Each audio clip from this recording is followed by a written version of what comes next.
a couple of things have not happened over the past 2 weeks. You haven't been on the radio. I haven't been on the radio. I'm not surprised Mitch Marner isn't signed. Yeah. Buckle up, guys. It's not going to happen. There are no more pressure points until the middle of September. Just one thought about this, about all these guys, because we know that teams, don't get bogged down in the finances, but teams that use the long-term injury reserve, they have to be cap compliant on the first day of the season before they can then use that injury reserve. Mm-hmm. So the Leafs have $5 million kicking around in Nathan Horton. So they can go $5 million over the cap once the season starts, but they have to be cap compliant without using it day of. Right. So you talk about pressure points. It's almost easier for the Leafs to sign them once the season starts. After they put that money up. Yes. And Hyman's probably going on. Dermott's going on. Right. You can hide some of it, but I think of the Calgary or Tampa. Ryan Callahan's got to come off the books. Yep. Easier to do once the season starts. Then you don't have to do other kind of machinations to make it happen.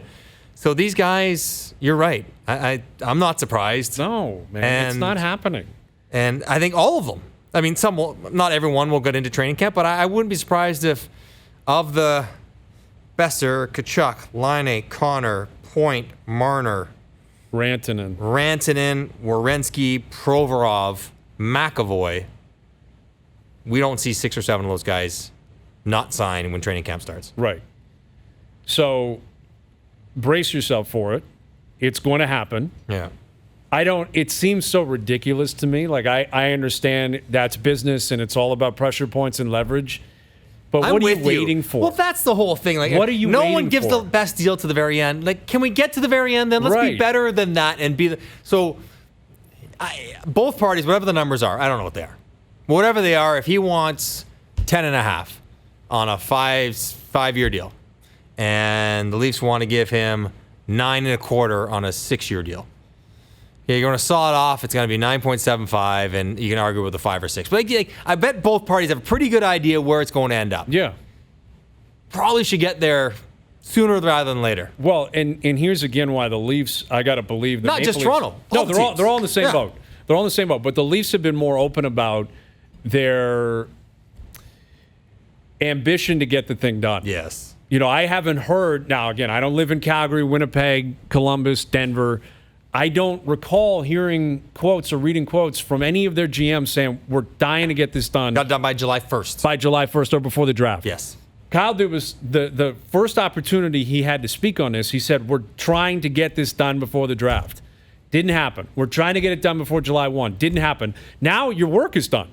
For the most part, unless Jake Gardiner is somehow hanging in the balance and wants to be here, and maybe they've told him if we can work out a deal with Mitch, we can find a way to get flexible. We'll get to that in a moment. Yeah. But now that the draft is done, July 1 is done, if you're Kyle Dubas, you're not knocking on their door dying to negotiate because you don't believe that they're going to feel any obligation to give you anything. You've crossed the first couple thresholds of pressure. The next pressure point is day one of camp. Day one of camp. So you're buckle up. And it's not even, I mean... There's no reason to believe it's going to happen between now and the middle of September. And there's pressure about day one of camp because you want to be there, but there's not really. Not costing yourself a cent. Mitch has been around a while. He doesn't feel like he probably needs to be there every single day. Like, the next one becomes the first day of the season when you start to get paid. But it doesn't even matter to him because he knows, and this is... They talk about this. He knows his first year salary is going to be $15 million, $14 million in signing bonus. So he's not really costing himself that much. He's getting shaved off of $1 million, not the 14. Right. It's bonus laden. It's bonus laden. So when he misses a third of the season, he's losing $250,000, not $5 million. It's a really big difference. So it emboldens him to be patient. Yeah. Yeah, no, absolutely. And I think he's going to be. Because if you didn't, quote unquote, give in before the draft or before July 1st, why are you going to wake up on July 22nd and say, you know what, now that I think about it, you're making a lot of sense to me. And is the offer getting any better on July 27th than it was on June 27th? No, it's not. When the GM was on record as saying he wanted to get it done. They don't play for another 2.5 months. There's no reason for Dubas to pick up the phone or any of these GMs in Winnipeg, Colorado, any of them and say, you know what, you're right. So how does the stalemate get broken? Well, that's where it gets interesting because in Toronto, it can't go down the same road as William Nylander. Feels like it can't. They can't because they literally don't have the salary cap to do it. Because remember with Nylander, once it got to November 30th, his cap last year was like 10.5. Yeah. It wasn't 7. So if you sign Marner to, let's say, an $11 million deal on November 30th, the cap, it's like $16 million. They don't have the $15 million in space. They don't have it. No. So it cannot happen here. I don't know the finances everywhere else. I would assume it can't happen in Colorado with Rantanen. It can't happen in Winnipeg. I know think it that. can happen in Colorado. They still have $18 million in space. Okay, so they might be able to do that with They might be the Rantanen. only one. Right. But Calgary's got nothing. Calgary can't move. Winnipeg can't move. Calgary can't even afford Tkachuk to begin, like, at all. Right. Without trading players. Exactly. So, one of these teams is either going to have to start, they're going to have to completely buckle and just give the player whatever they want. Because the player has to be putting forth their own offer. Like, There's an offer, counter offer. Is that the way it's working? I mean, I got to believe, the teams are probably being a little bit more aggressive. This is what we think. This is what we want. But you can't just keep saying no, no, no, no, no. Don't you come back with something that you want? Well, teams won't negotiate against themselves either. I mean, that's 101. We want to pay you 9. You don't hear anything. Okay, I guess it's 9.5. Right. I think the dialogue would be, what do you want term? What do you think in dollars? And it's a give and take kind of conversation. And so Darren Ferris for Mitch would say he wants, and you're going to start bullish. He wants 4 years, 11 a year. Yeah. He can be UFA in 4 years. By all means, ask for it. You should ask for it. Then the Leafs come back and say something different. But it's not one side is silent, the other side is offering up deals and not hearing back. I was thinking about it, the past couple of weeks with Marner, and I believe he has left town. I think he's in California right now. I saw in Napa Valley. Yeah, just based on his Instagram. Yes. And I kind of felt for him over the weekend because he's hosting a charity event, and everything is about the contract. But that's what comes with the scenario, man. If you're a Maple Leaf and you're hosting an event and you're unsigned and it's all anyone's talking about, then clearly you're going to get asked about it.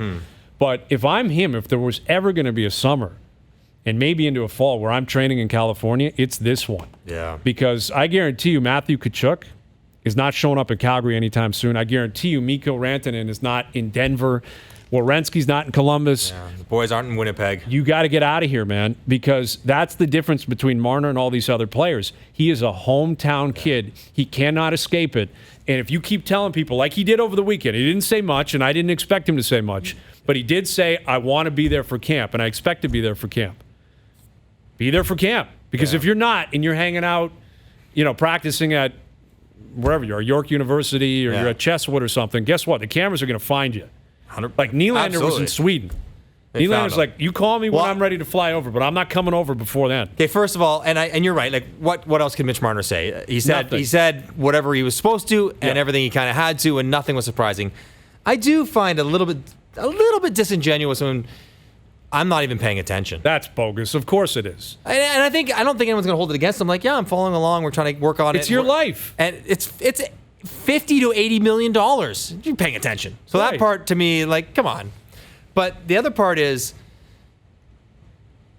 a big part of athletes' summer, as you go through your training, your dry land, your skills, and then you get back to your home city and you have a couple weeks of your summer skates. Mm-hmm.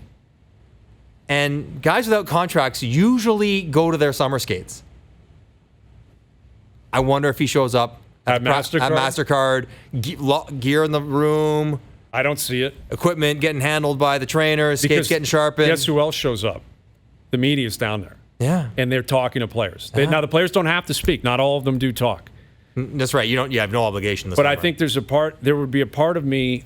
But wouldn't you want, like, status quo? Like, treat it like it's normal? Treat it like you're confident it's going to get resolved? Yes. Until the last 3 days, then you bug off? But are you also creating a distraction for the other guys that are on the ice? Because guess what they're getting asked about when they come off? But whether you're there or not, they're going to get asked about it. Probably. Yeah, probably. And I think at some point, every teammate you get asked, every single one, Bryan, Mitch out there, great to see him. Are you excited to have him back? What's it like to be out there with him? You're going to say the same thing. We want him on our team. We're excited to get it done. We welcome always. We're happy to have him out there. We'll see what happens. Well, I kind of want to... And you say that 3 days in a row, you can't ask me that anymore. Right. There's no different answer. No, you're right. And at some point, guys are just going to stop talking to you if you ask keep me asking something different, or I'm not come out here. Because there has been a lot of change here. Yes. Like, that's another thing. This guy, Mitch Marner, was doing the media blitz over the weekend. He was on this station 15 different times. Mm-hmm. I don't recall anyone being like, what do you think of Kadri not being here anymore? Right. What do you think of Tyson Barrie being on the team? What about Ron Hainsey and Zeitz ever gone? It's as if he's not even on the team. Like, he's still a member of when the Maple any Leafs. other restricted free agent, you is treated always like you're part of You're the team. still a part of the team. Even though You're you just haven't signed, negotiating. you have an arbitration coming up, whatever it is. You're still a part You're of the still team. part of the squad. But it's like Mitch Marner is not a Maple Leaf right now. That's what it feels like. Like, it's an eerie situation. Like it, and that's not to suggest he's not going to be. It's just. But no, I think he will. I've always believed that he will be. You're right, I don't think though. he's going anywhere. But the conversation, the language, has spun a little bit, right, and it's not inclusive anymore. It's like you're an outsider. you're an outsider. Yeah, you're an outsider. He won't feel that from the team. Trust me. Right. He's not getting that from the guys.